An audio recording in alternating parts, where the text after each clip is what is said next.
¿Se puede hablar desde acá? Sí, con esto es suficiente. Bueno, un gusto, un placer de estar en un lugar. Yo siempre digo, conozco pocas caras de las que hay acá, con lo cual esto es una gran cosa para mí, porque siempre estamos acostumbrados a hablarle a los que piensan igual, o a los lugares donde uno ya conoce. Y a veces el hecho de poder hablar a gente que no conoce, que es una sorpresa, eso es una cosa mucho más excitante, por lo menos para mí. Las palabras no son vacías. En general el sector agrícola siempre fue percibido desde la ciudad como la imagen del campo, de un hombre en el campo. A lo sumo algunos pensarán en la sociedad rural, otros pensarán en federación agraria, pero en general es la imagen de un productor, ¿no? Y hoy el campo es un ecosistema de negocios mucho más complejo. El otro tema es el desarrollo sustentable. Este es un tema que cada vez aparece más en la agenda de las empresas y en la agenda del sector público, que es muy difícil poder pensar las cosas sin tener una visión sistémica del problema. Y esa visión sistémica tiene que ver con cuestiones económicas, con cuestiones sociales, cuestiones ambientales, con el tiempo, o sea, con la temporalidad de esas decisiones, que es hoy y ahora, pero también tiene que ver con el corto y el largo plazo. Y el largo plazo es algo que llega rápido, o sea, el largo plazo es urgente. Lo que estamos pasando ahora no es un boom que en algún momento se rompe y explota, digamos, y que se cae, ¿no?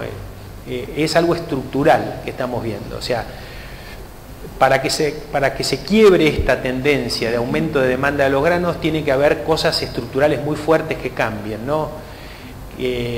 Por ejemplo, la crisis del 2008 fue un buen ejemplo porque la China cayó enormemente el crecimiento, todo el mundo decía que iba a disminuir la demanda de alimentos, y lo que vimos es que no disminuyó la demanda de alimentos. Disminuyen otras cosas, puede disminuir la construcción, el consumo de minerales, puede disminuir los servicios, el consumo de servicios,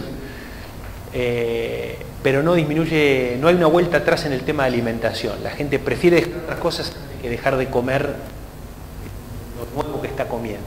Entonces, pensamos que esta es una estructura que viene para quedarse un tiempo grande. Evidentemente el crecimiento, la tasa de crecimiento de la demanda que tuvimos estos 10 años va a seguir, según todos los que dicen, más o menos, los próximos 10 años, y es probable que los próximos 20 años o 30 años esta tasa de crecimiento disminuya, sea menor, hay envejecimiento de la población y hay novedades, digamos. Pero realmente eso pensamos que puede ser en 20 años o en 30 años. No es algo que pensamos que es... o sea, es un ciclo que va a durar por lo menos 10 años más y que es... Por otro lado, son los tiempos en los que hoy podemos planificar. La solución, el problema de la demanda está claro. El problema es cómo solucionás eso, cómo aumentás la oferta. La solución requiere también la convergencia de muchas cuestiones. Las tierras disponibles, que hay restricciones para crecer por temas ambientales, la productividad, los rendimientos, que sería la mejor forma, pero también hay restricciones, hay digamos restricciones al tema del uso de los transgénicos, de la biotecnología, o sea, no es tan fácil. Y también las mejoras en las productividades tienen una tasa del 1 o 2% anual. No hay un salto tecnológico que diga de un año para otro aumenta el 10%, ¿no? Bueno, hay inversiones necesarias en infraestructura, fundamentalmente en países emergentes, instituciones. Hay un tema importante que se soslaya, que es este tema, ¿no?, del cambio de hábito de consumo. Es muy difícil hablar de desarrollo sustentable si pensamos que todos los chinos van a consumir igual que un norteamericano o que un europeo. Si pensamos que todos los chinos van a tener 1 o 2 autos, televisor, bueno, no alcanza la minería de 7 planetas para satisfacer esa demanda. Bueno, para nuestra región es fantástico, ¿no? Es una de las regiones del planeta con más tierras potencialmente cultivables, es una de las regiones del planeta con más cantidad de agua. ¿Por qué el agua es importante? Porque para hacer todos estos alimentos se necesitan agua.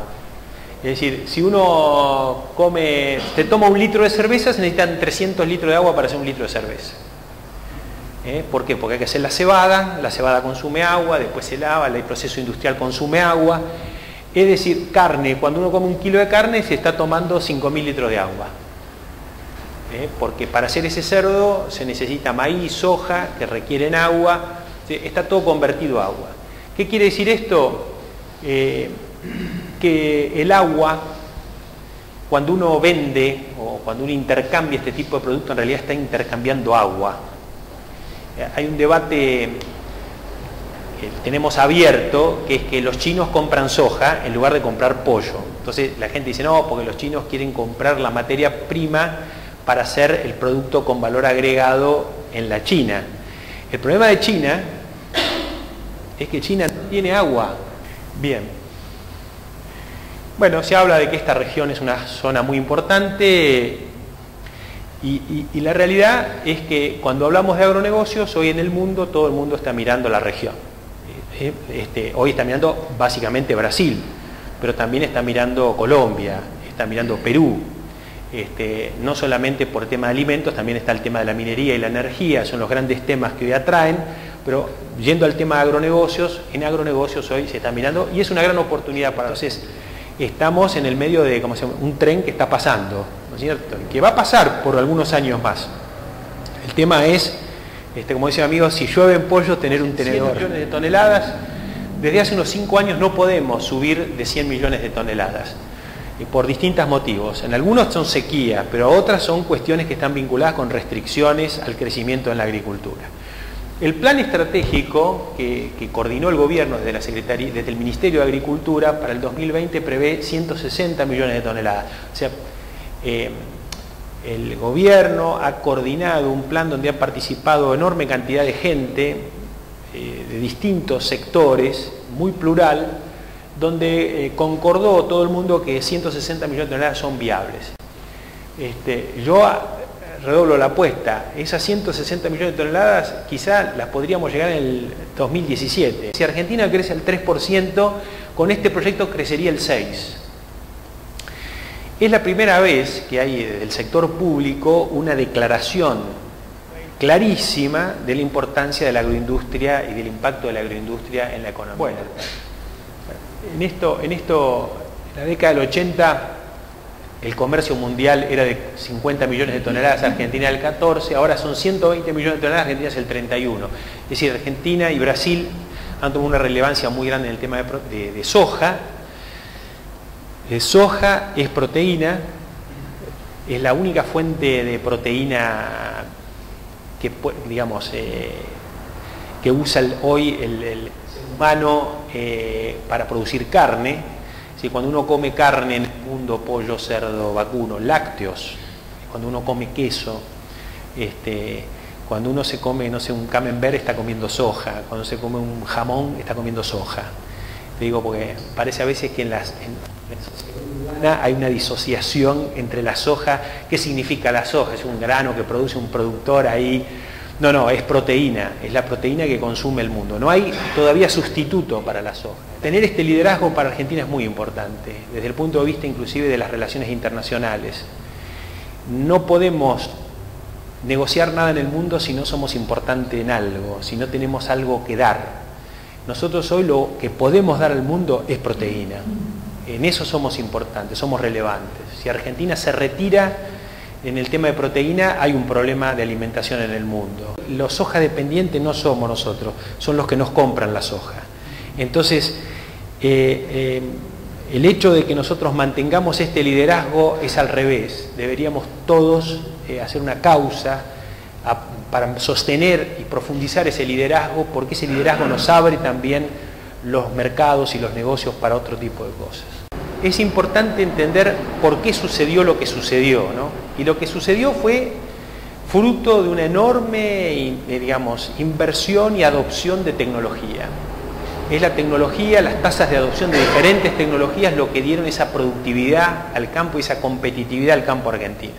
No fue el tipo de cambio, no fue un subsidio determinado, no fueron bajas tasas de interés, fue las tecnologías. Y esas tecnologías permitieron crecer muchísimo la producción, aún con los precios bajos. La noticia no es el precio, la noticia es la cantidad. ¿Cierto? Ahora, el principal innovación tecnológica es la siembra directa. Esto es lo que le da sustentabilidad al sistema. Digamos, hasta hace algunos años uno gestionaba el deterioro de los suelos. Esto es de hace 5.000 años, la agricultura y el agricultor gestiona el deterioro. desde una década o 2 décadas atrás, a partir del uso de esta tecnología, que es sembrar sin remover la tierra, dejando el rastrojo en superficie, los suelos con el uso se mejoran. Entonces cambió el paradigma. Una vez en el Congreso yo dije, a la Avenida Libertador hay que llamarla Avenida de la Siembra Directa. Y entonces se agarró cosas, claro, porque la siembra directa es lo que le da sustentabilidad básica, estructural, mayor biodiversidad.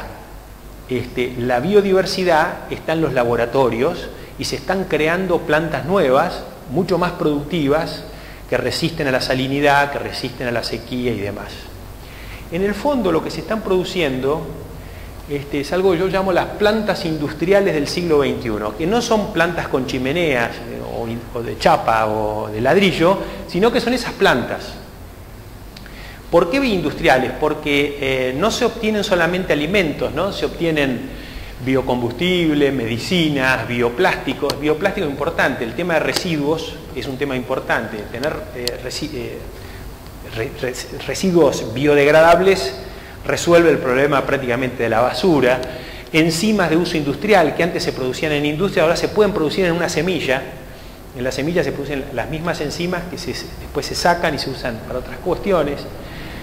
Uno puede transformar una planta de eucaliptus en etanol, es decir, en nafta.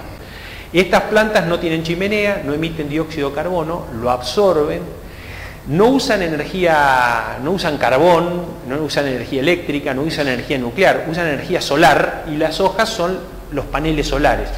Es decir, esta nueva concepción de la industrialidad es una concepción del desarrollo sustentable. Son plantas industriales sustentables, son la base de una nueva revolución industrial verde. Y Argentina, por la plataforma que tiene, por el agua que tiene, es el lugar en el mundo donde debería ocurrir esta revolución. Ahora, la tecnología en sí mismo no resuelve el problema. Hay que organizarse para poder adoptar y adaptar la tecnología y difundirla. Uno puede tener la tecnología, pero la tecnología después no va al territorio, digamos. Entonces es importante la forma en que uno puede innovar en tema de organizaciones. El campo en los últimos años ha sido lo más ingenioso que hubo en el campo y que es reconocido a nivel mundial es el tema de innovaciones organizacionales en el campo argentino. El tema de la tercerización, de la especialización, de la formación de cadena, de la formación de redes, de una nueva institucionalidad y demás. Inclusive digamos también que ya no se segmenta más entre grande y chico, sino entre los que tienen capacidad de organizarse y los que no tienen capacidad de organizarse. Es decir, uno podría ser más competitivo si se puede organizar.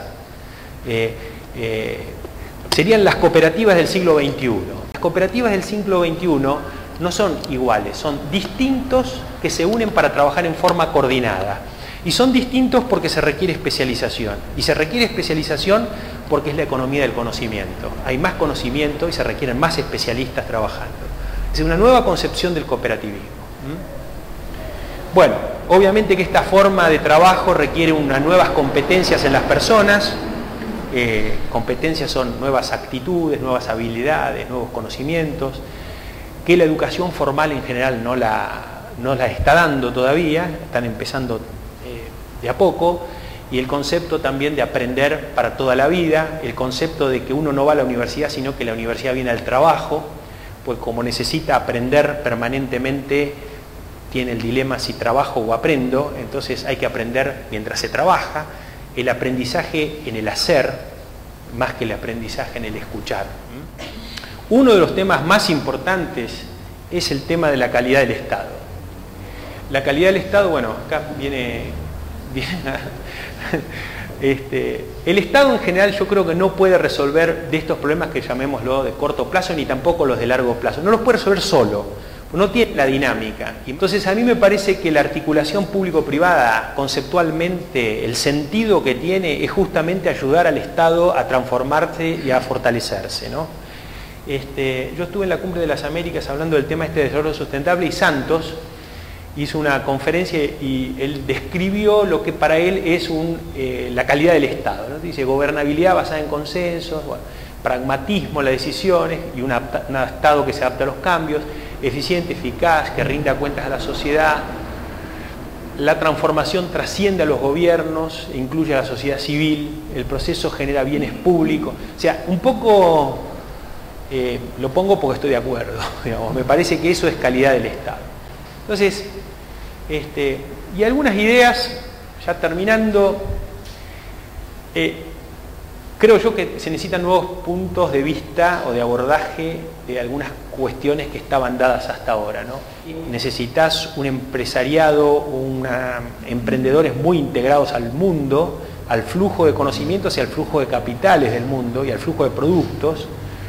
Entonces, no se necesita, o sea, el sentido del Estado-Nación va perdiendo frente a la aparición de estos nuevos actores emprendedores globales, y empieza en el tema de las regiones, el Mercosur, el UNASUR, digamos, como mayor sentido, digamos, frente a un mundo que está cambiando.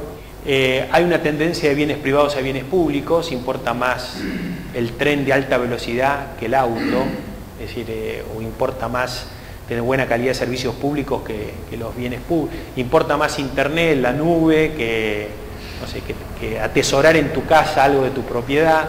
Creo que desde los agronegocios tenemos esta propuesta, digamos, de solución o esta agenda hacia adelante, que no es excluyente para otros sectores, al revés, digamos, incluye a todos los sectores. Es decir, yo creo que la sociedad tiene que empezar a percibir que nosotros aprendimos a hacer las cosas de una determinada manera y que nos ha ido bien por lo que hicimos y por cómo hacemos las cosas, y que me parece que ese proceso puede ayudar al resto de la sociedad también a poder desarrollarse en la misma forma.